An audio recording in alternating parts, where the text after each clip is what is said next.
আমি যদি এখানকার সবার বক্তব্য একা দিয়ে ফেলাই তাহলে কি হবে?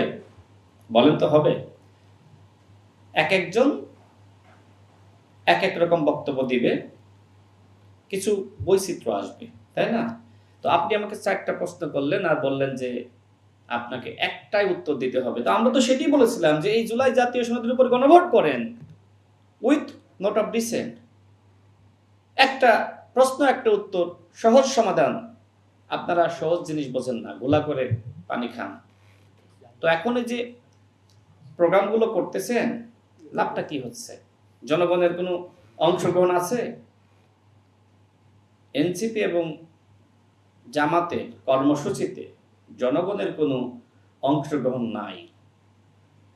সেই ফ্যাসিবাদী জামানায় বিএনপি বিভাগীয় সমাবেশ করেছিল, মানুষের অংশগ্রহণ দেখেন নাই?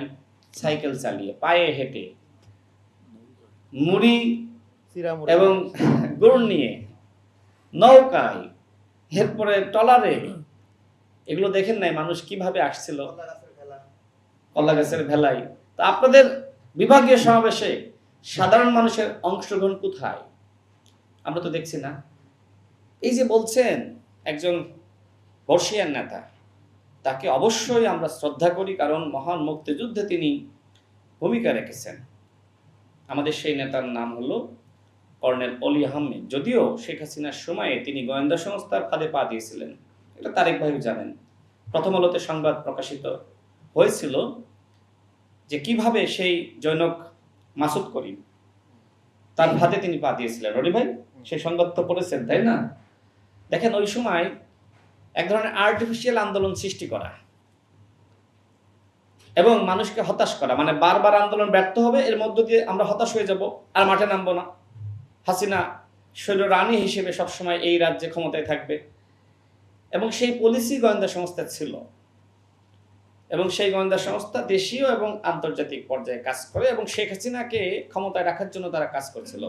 সেই গোয়েন্দা সংস্থার ফাঁদে কর্নেল অলি আহমেদ পা দিয়েছিল। দায়িত্ব নিয়ে বলছি, আমি জানি প্রথম আলো পত্রিকায় নিউজ হয়েছিল, আমাদেরকেও একসময় প্রস্তাব দেওয়া হয়েছিল আমাদের সাথে আসেন, নুরুল্লাহ নূরকে প্রস্তাব দেওয়া হয়েছিল, আমরা ডিনাই করেছিলাম। আমি জানি বলেই এইগুলো আমি বলতে পারছি।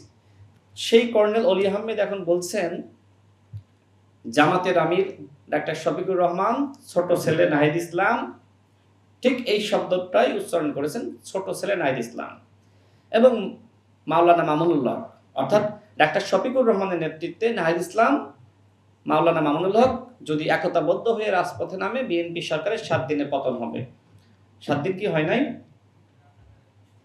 7 দিন তো হয়ে গেছে, পতন তো হইল না। দেখেন, আপনার কথার গুরুত্ব থাকতে হবে।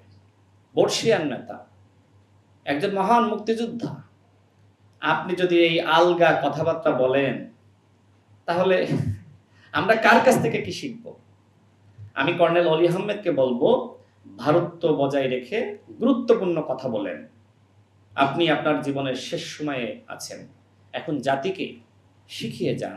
ক্ষমতার লিপ্সায় স্বাধীনতা বিরোধী শক্তি জামাতের সাথে আপনি হাত মিলিয়েছেন, এর মধ্য দিয়ে আপনার সারা জীবনের অর্জনকে আপনি বিসর্জন দিয়েছেন। আপনার কাছ থেকে আমরা শিখতে চাই, কিন্তু আমাদেরকে এমন কোনো বক্তব্য দিচ্ছেন না যার মধ্যে ন্যূনতম শেখার কিছু আছে, বরং প্রতিনিয়ত আপনি জাতিকে বিভ্রান্ত করছেন।